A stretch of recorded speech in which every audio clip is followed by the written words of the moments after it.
Shalom Bapak Ibu Saudara sekalian, kita bertemu kembali dalam program Zoom dan hari ini kita akan melanjutkan topik pembahasan kita dari Injil Matius pasal yang pertama ayat yang ke-20 hingga ke-23. Matius pertama ayat 20 hingga ke-23.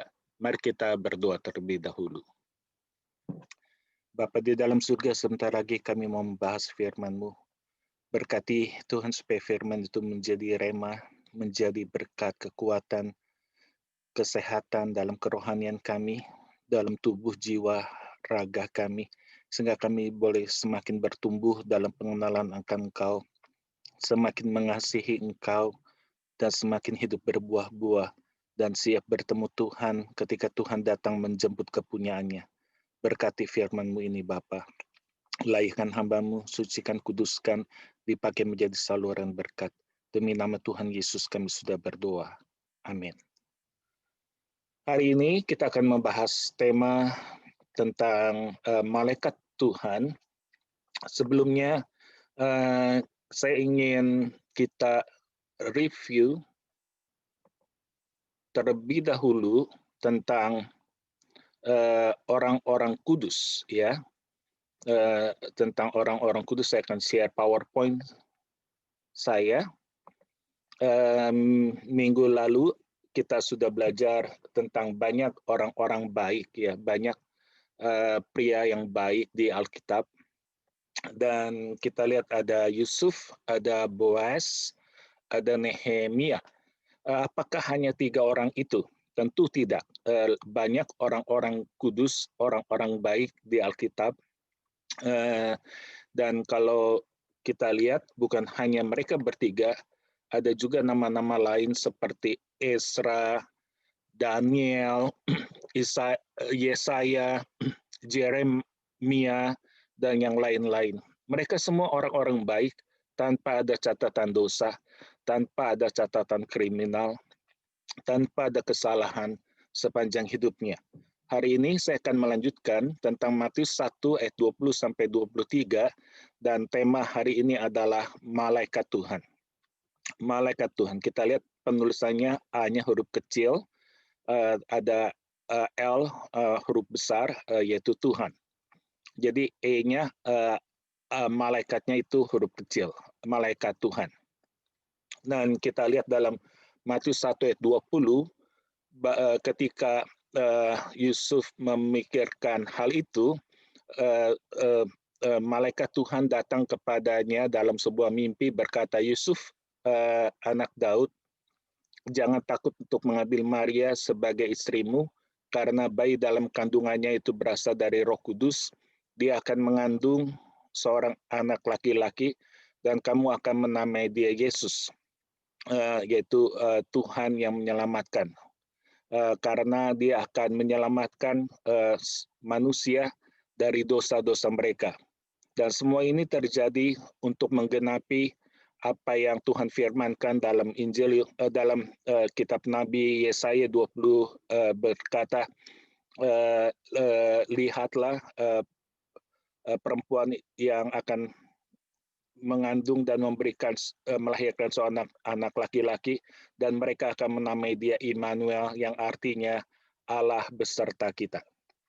Kita sekarang masuk ke dalam topik tentang malaikat. Di dalam Bible Gateway, kita melihat ada banyak sekali kutipan quote tentang malaikat. Di Perjanjian Lama itu ada 108, dan di Perjanjian Baru itu ada 182. Jadi total itu ada 290 quotes tentang malaikat. Berarti sangat banyak, dan dari Perjanjian Lama, Perjanjian Baru menceritakan tentang malaikat. Kalau kita lihat malaikat itu ada berbagai jenis. Yang pertama ini ada malaikat tertinggi. Kalau kita sebut mungkin sebagai panglima malaikat atau malaikat yang tertinggi, kedudukannya disebut dengan archangel. Archangel, oke. Dalam malaikat archangel ini ada berbagai jenis. Jadi bukan hanya satu archangel, tapi ada berbagai archangel.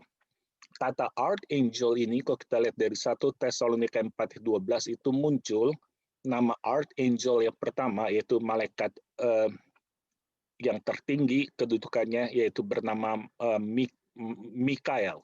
1 Tesalonika 4 ayat 12 nama Mikael muncul.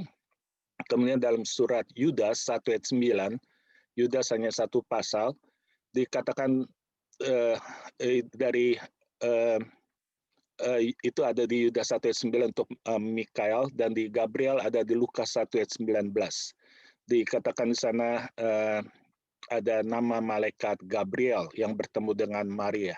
Tetapi untuk gereja Ortodoks Timur dan gereja-gereja Katolik Timur dan yang berasal dari tradisi Bizantin, mereka mempercayai bahwa ada 7 malaikat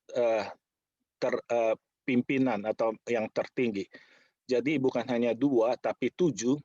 Bahkan ada yang menyebutkan 8 malaikat Archangel itu.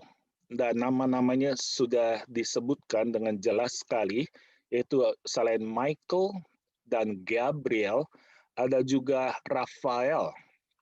Raphael adalah nama malaikat yang Archangel juga menurut Eastern Catholic Church and also the Eastern Orthodox Church.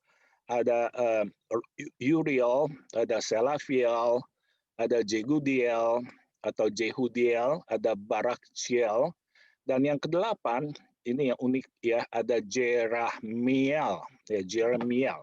Ini nama malaikat-malaikat. Dan bahkan kalau kita lihat itu ada foto-fotonya ya.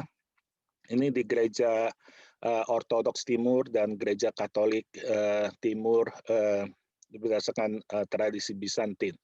Jadi kita lihat ada fotonya Mikael, ada Jakudiel, ada Gabriel, ada Joviel, ada Uriel, ada Raphael, ada Kamuel. Dan Jeremiel di sini kita nggak punya, hanya 7. Jadi ada yang disebutkan ada satu lagi yaitu Jeremiel. Tetapi bagi kita orang Kristen, kita hanya memegang apa yang Alkitab katakan. Alkitab hanya menyebut dua saja Archangel, yaitu dia adalah Mikael dan Gabriel atau Jibril atau Gabriel, malaikat Gabriel. Kemudian ya Mikael itu dikenal sebagai panglima perang, malaikat panglima perang, dan Gabriel itu lebih banyak sebagai malaikat pembawa berita, ya the messenger. Jadi menteri pembawa berita dari Allah Bapa. Kemudian malaikat yang kedua kita lihat itu dia bernama Serub atau Serubim, pluralnya ya, jamaknya itu Serubim, tunggalnya itu Serub. Siapakah Serub ini? Serub ini kalau kita lihat dia punya 2 pasang sayap, berarti ada 4 sayap ya. 2 pasang sayap dan ada 4 wajah, yaitu wajah singa mewakili akan kelompok binatang buas, ada wajah lembu yaitu mewakili binatang piaraan, ada wajah manusia mewakili manusia, dan wajah burung Raja Wali ya, burung mewakili jenis burung. Dan bagi Matius mengatakan bahwa singa itu merepresentasikan dia adalah keturunan raja, ya singa Yehuda. Sedangkan bagi Markus melambangkan dia adalah sebagai lembu, yaitu sebagai seorang hamba yang hanya datang untuk melayani, untuk bekerja buat Bapaknya yang sudah mengutusnya.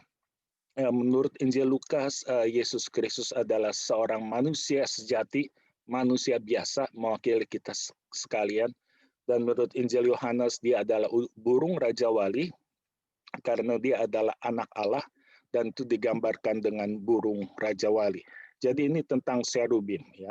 Dan apa itu pekerjaan atau tugas dari Serubim?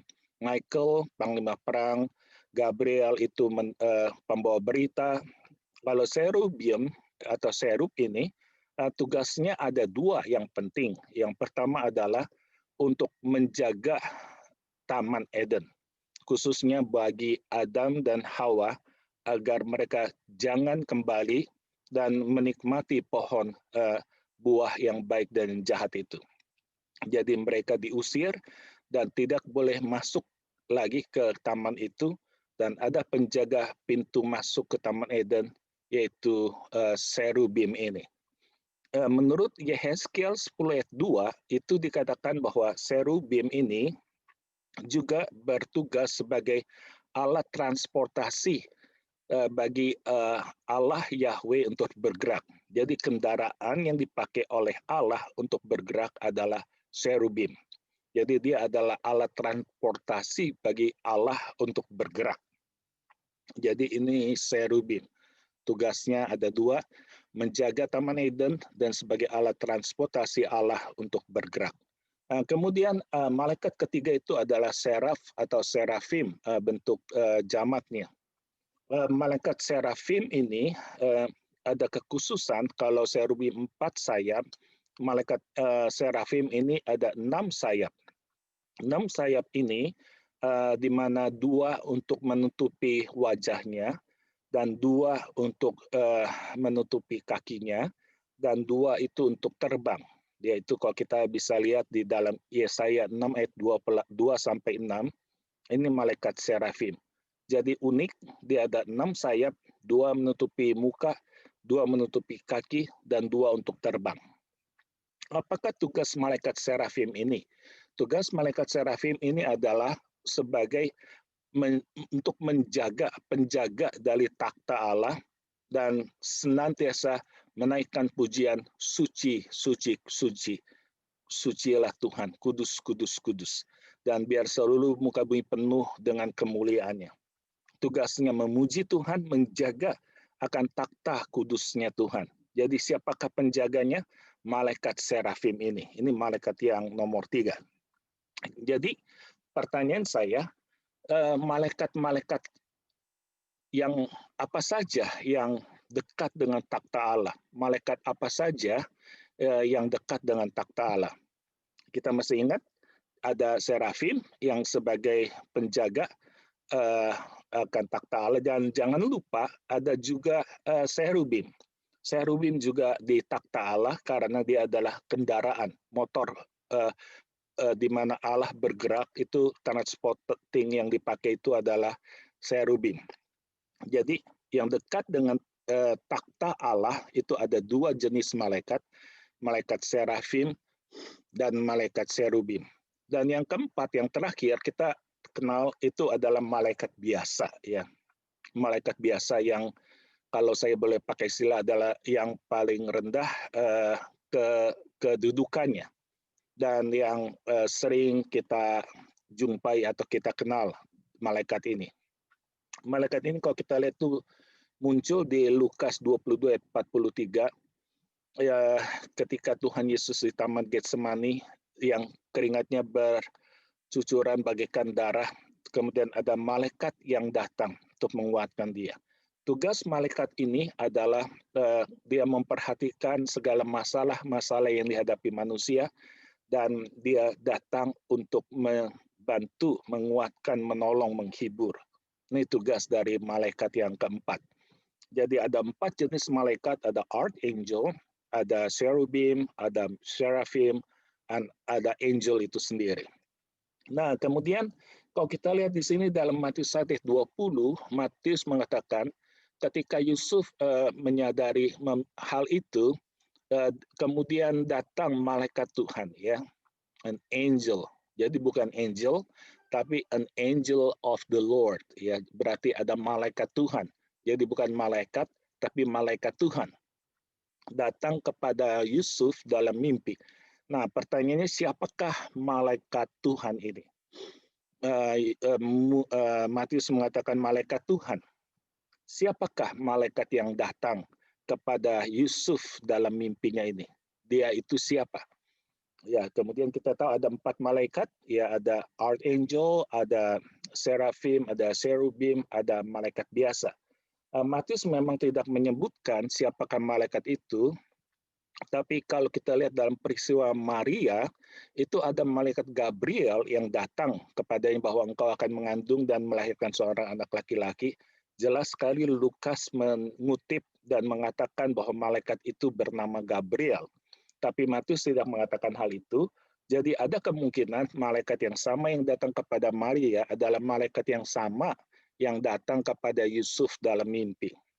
Yang kedua, kalau kita bandingkan dalam kitab Keluaran 3 ayat 2 dengan Keluaran 3 ayat 4, itu malaikat Tuhan yang pertama dikatakan ayat kedua, kemudian ayat keempat berkata Tuhan itu sendiri. Jadi malaikat Tuhan itu siapa adalah Tuhan Yesus sendiri, Tuhan yang datang sendiri, yang dalam wujud mimpi, ya.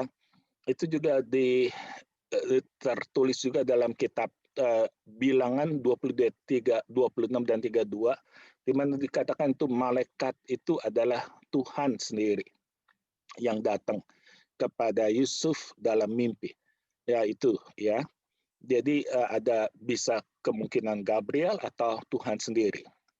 Nah, kita masuk ke inti berita yang disampaikan oleh malaikat itu. Malaikat itu memberikan pesan kepada Yusuf dalam mimpinya. Pesan pertama adalah Yusuf, anak Daud. Ini pesan yang penting sekali, menyadarkan kondisi Yusuf yang saat itu sedang patah hati, terluka hatinya, mengingatkan dia bahwa integritas kedudukan dia adalah anak Daud, keturunan Daud.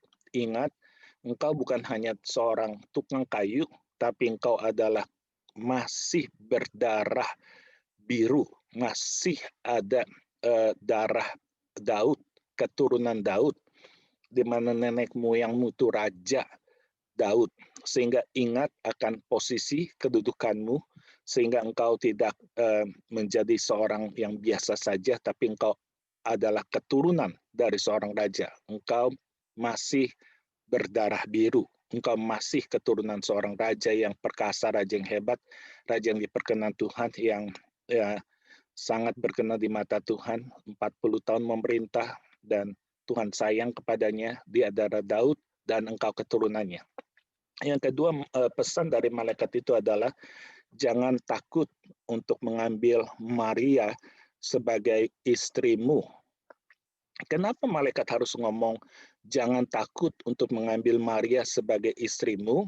Karena kita tahu kondisi Yusuf saat itu dia sangat galau, sangat ragu, sangat putus asa, mengingat akan kesetiaan Maria.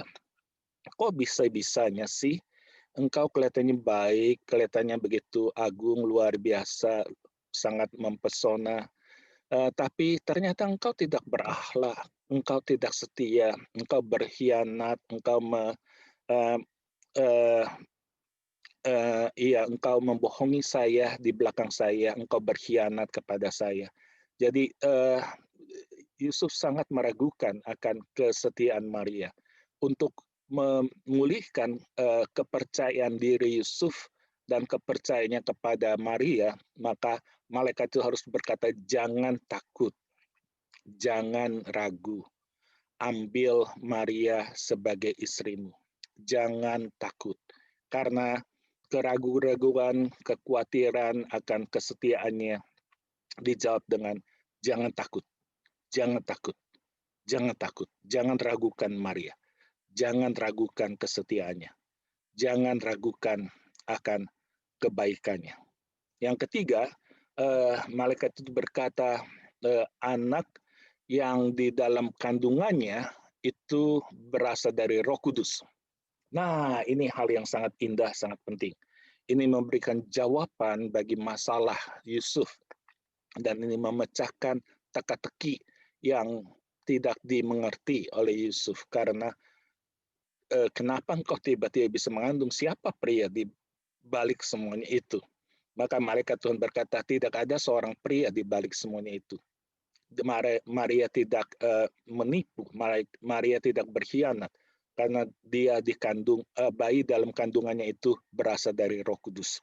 Dia tidak mengkhianati engkau, dan ini merupakan jawaban yang ditunggu dan dicari oleh Yusuf yang tidak pernah disebutkan oleh Maria. Maria tidak pernah cerita hal ini, malaikat Tuhan sendiri yang menceritakan. Malaikat Tuhan yang memberikan berita, malaikat Tuhan bertanggung jawab untuk apa yang terjadi bagi diri Maria, bagi kehidupan pasangan ini. Bayi dalam kandungannya itu berasal dari Roh Kudus. Berita yang keempat adalah dia akan melahirkan seorang anak laki-laki. Jelas sekali, seorang anak laki-laki. Bukan melahirkan seorang anak, nggak jelas bisa laki atau bisa perempuan, ya belum tahu.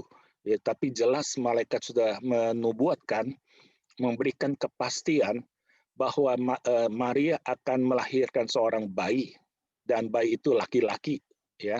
Dan kamu harus menamai dia Yesus, yaitu Tuhan yang menyelamatkan. Ini adalah tugas. Kenapa malaikat harus berikan berita ini? Untuk memberikan tugas pada Yusuf. Ini hal yang kau harus lakukan. Kasih nama, ya. Kasih nama, namanya jangan berdasarkan tradisi, ya. Jadi kalau Yusuf punya anak siapa, jadi udah ada tradisinya, harus kasih nama ini itu, tapi harus kasih nama Yesus. Ya, ini mungkin di luar tradisi kebiasaan Israel. Kalau bapaknya Yusuf, anaknya harusnya namanya ini itu, tapi kamu harus namakan dia Yesus. Seperti juga malaikat Imam Zakaria, ketika dia punya anak, orang-orang bertanya siapa namanya. Kemudian Elizabeth berkata namanya Yohanes. Mereka bilang, loh kok Yohanes, aneh. Kemudian Zakaria menulis, dan betul namanya itu adalah Yohanes. Ini di luar kebiasaan, di luar tradisi. Makanya malaikat harus mengingatkan dan memastikan jangan sampai kasih salah nama. Namanya haruslah Yesus. Ini tugas yang harus dilakukan oleh Yusuf. Kemudian yang kelima, karena dia akan menyelamatkan seluruh umat manusia dari dosa-dosanya.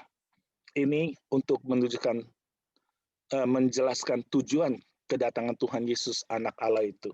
Kenapa harus dikandung oleh Maria? Karena dia ada Tuhan Yesus yang adalah anaknya kelak.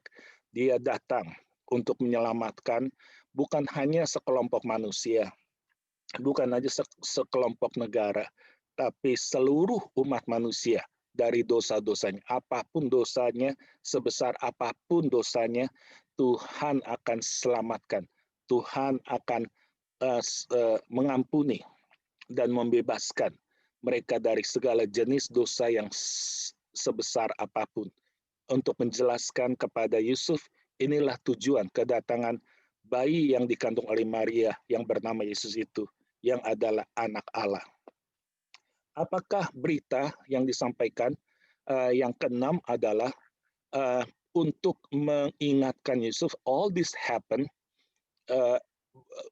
bahwa apa yang terjadi ini adalah untuk memenuhi apa yang sudah dinubuatkan Allah dalam nabinya, yaitu Nabi Yesaya. Jadi semua ini terjadi bukan hanya untuk menyelamatkan manusia. Tujuan kedua adalah untuk menggenapi apa yang sudah dinubuatkan oleh para nabi. Dan salah satunya Nabi Yesaya. Ini untuk menjawab pertanyaan, kenapa harus memakai Maria? Kenapa nggak pakai wanita lain?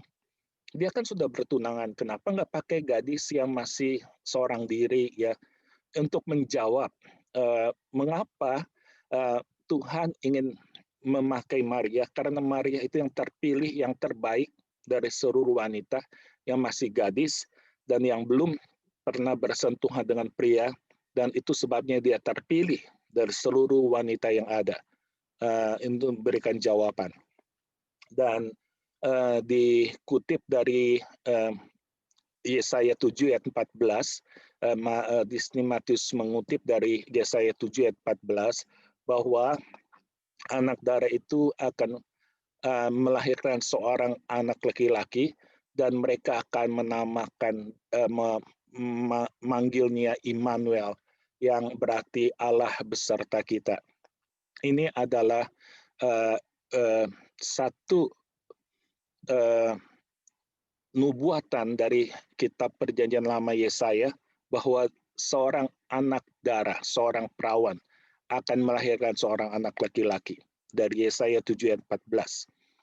Kenapa sih sangat penting akan kelahiran seorang anak dari seorang perawan? Untuk menjadikan akan anak Allah ini, yaitu Yesus Kristus, itu kudus, ya, tanpa ada unsur nafsu seorang pria. Di dalam diri Kristus itu tidak ada benih pria, tidak ada nafsu seorang pria, dan dia datang juga dari kelahiran dari seorang yang masih gadis, seorang yang masih suci, seorang yang masih perawan. Nah, di sini kita lihat ada 4 jenis jenis manusia yang Allah ciptakan. Ada 4 jenis manusia yang Allah ciptakan, ya. Kita tahu Adam itu tidak ada unsur pria dan juga tidak ada unsur wanita. Dalam diri Adam itu negatif, minus ya untuk prianya, minus untuk wanitanya, karena tidak ada sama sekali unsur pria dan wanita. Tetapi dalam diri Hawa itu ada unsur prianya. Jadi unsur prianya plus, karena ada tulang rusuk dari Adam, maka ada unsur prianya yaitu Adam dari tulang rusuknya, tapi tidak ada unsur wanita. Jadi kalau dalam Adam itu minus-minus, ya, tanpa unsur pria, tanpa unsur wanita. Dalam diri Hawa itu plus, ada unsur prianya, tapi minus unsur wanitanya. Kita sekalian manusia itu ada unsur pria, ada unsur wanita. Jadi kita plus-plus, ya, rumusnya itu plus-plus. Kalau Adam minus-minus, kalau Hawa plus-minus. Nah, kalau manusia plus-plus, ya, ada unsur pria plus, ada unsur wanita plus. Ya, Tuhan Yesus ini adalah jenis yang keempat. Tidak ada unsur pria, minus, ya. Kalau Hawa ada unsur pria, Tuhan Yesus tidak ada unsur pria, minus, tapi ada unsur wanita, dikandung dari perawan Maria, berarti plus. Jadi rumusnya itu minus plus, lengkap sudah. Adam minus-minus, Hawa plus-minus, manusia kita sekalian plus-plus, Tuhan Yesus minus plus. Allah luar biasa, dia sempurna dalam menciptakan manusia dengan 4 jenis kategori yang berbeda. Ada kategori Adam minus-minus, kategori Hawa plus-minus, ada kategori kita manusia plus-plus, kategori Tuhan Yesus yaitu minus dan plus. Kita masuk ke yang terakhir. Bisakah kita bayangkan kondisi Yusuf setelah dia dapatkan perintah itu? Bagaimana perasaan dia? Bagaimana apa yang dia rasakan setelah dia dapatkan perintah atau berita dari malaikat itu dalam mimpinya? Tentu pertama adalah luka hatinya diubahkan menjadi sukacita. Hatinya yang terluka, patah hati, putus asa, putus semangat, tidak ada masa depan, hancur semuanya melihat pengkhianatan Maria, telah berubah. Ternyata Maria bukan seorang pengkhianat. Dia seorang yang setia, dan dia bahkan seorang wanita agung yang dipilih untuk maksud Allah yang mulia. Hati yang hancur berubah menjadi sukacita yang amat sangat. Dan kemudian dia juga dapatkan satu harapan yang besar untuk masa depannya. Karena apa? Bayangkan dia menikah dengan seorang wanita yang baik, dan wanita itu sangat dipercaya, bahkan Tuhan berkenan kepadanya. Dan yang ketiga, istrinya dan dirinya itu ternyata dipilih Allah untuk menjadi orang tua dari anaknya sendiri, anak Allah. Satu kehormatan, satu hal yang sangat agung, sangat luar biasa, dia bisa terpilih bersama Maria sebagai orang tua dari Tuhan Yesus Kristus. Betapa indahnya akan kehidupan Yusuf dan Maria. Dari seluruh orang tua yang ada, merekalah yang terpilih sebagai orang tua dari Tuhan Yesus Kristus. Inilah yang saya mau sharingkan dari Matius 1 ayat 20-23. Kiranya ini menjadi berkat bagi kita sekalian. Mari kita berdoa. Bapa, kami sudah belajar tentang malaikat-Mu, dan kami mau lebih mengenal dan memahami bahwa Engkau ciptakan malaikat untuk menjaga, untuk melindungi, untuk memelihara, untuk kami dari segala hal yang jahat, dari segala mara bahaya. Terima kasih untuk malaikat-Mu Tuhan. Terima kasih untuk malaikat yang sudah datang kepada Yusuf dengan berita yang agung dan untuk menguatkan kehidupan Yusuf yang sedang patah hati, patah semangat. Tuhan, tolong kami, mungkin ada di antara kami juga yang sedang patah hati, patah semangat, tidak ada harapan untuk masa depan. Biarkannya malaikat Tuhan terus datang menguatkan, menghiburkan, untuk meyakinkan bahwa masih ada harapan, masih ada hari esok yang lebih indah, karena Engkau senantiasa beserta dengan kami. Malaikat-Mu yang senantiasa menaungi setiap orang-orang yang dikasihi Tuhan. Dan Tuhan, kami percaya Engkau menjaga, memelihara, melindungi kami, karena malaikat-Mu senantiasa berada di sisi kami. Terima kasih untuk berita yang indah yang Tuhan berikan melalui Yusuf, dan kami percaya berita yang sama juga Tuhan sediakan dalam diri kami masing-masing. Malaikat Tuhan siap untuk menolong, membantu kami dalam kesusahan. Demi nama Tuhan Yesus kami berdoa. Amin.